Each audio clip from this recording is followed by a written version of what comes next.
Tensions between Russia and Ukraine are rising by the day. Russia has been staging military exercises in the Black Sea and amassing thousands of forces at Ukraine's border. Recent satellite images show that Russia has moved warplanes to Crimea and bases near Ukraine.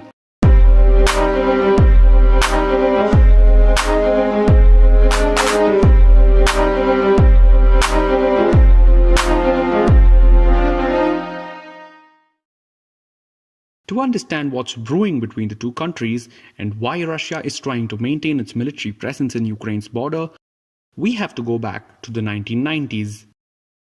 After the dissolution of the Warsaw Pact and the collapse of the Soviet Union in 1991, USSR, the former superpower, was replaced by 15 independent countries, including Ukraine. Post-Soviet Union, nations in the western part of Russia now formed a buffer between Russia and Western Europe.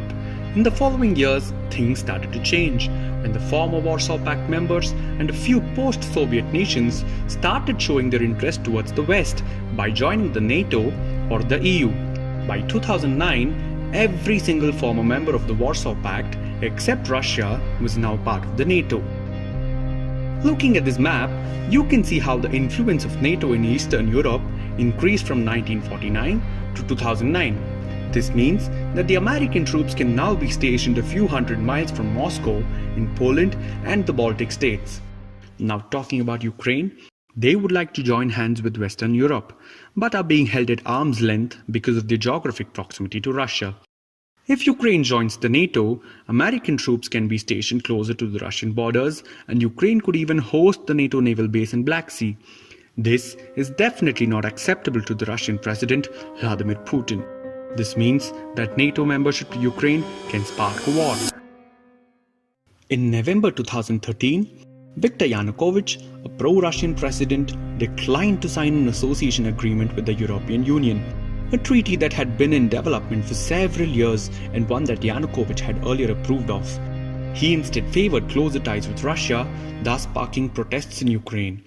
Street fighting erupted in Kyiv, capital of Ukraine, and demonstrations across the country grew. People of eastern Ukraine, who are majorly Russian-speaking, supported the pro-Russian president, whereas people of western Ukraine protested against. Taking this as an advantage, Russia annexed Crimea in March 2014. 68% of people living in Crimea are ethnically Russian. Putin justified the annexation as a way to protect ethnic Russians allegedly threatened by violence from Kyiv. A month later, pro-Russian armed groups backed by Russia seized parts of Donetsk and Luhansk regions in eastern part of Ukraine, which have a majority of Russian ethnic population. The Ukrainian government launched military operations in response, and the West imposed sanctions on Russia. By invading Ukraine, Russia wanted to stop Ukraine from maintaining a stronger relationship with the West. The conflict led to the loss of approximately 13,000 lives and the displacement of around 1.5 million people. In 2015, the Minsk II peace agreement was signed to bring peace in the eastern region of Ukraine, but it turned out to be a failure. In 2020, Ukrainian, Russian, and Organization for Security and Cooperation in Europe negotiators reached an agreement for a full ceasefire between the government forces and pro-Russian separatists in eastern Ukraine. Even this turned out to be a failure. The military exercises staged by Russia in Black Sea have increased in recent times. The EU estimated that more than 100,000 Russian soldiers had gathered near the Ukrainian border as well as in Crimea. The Pentagon said that the Russian military buildup was larger than that in 2014.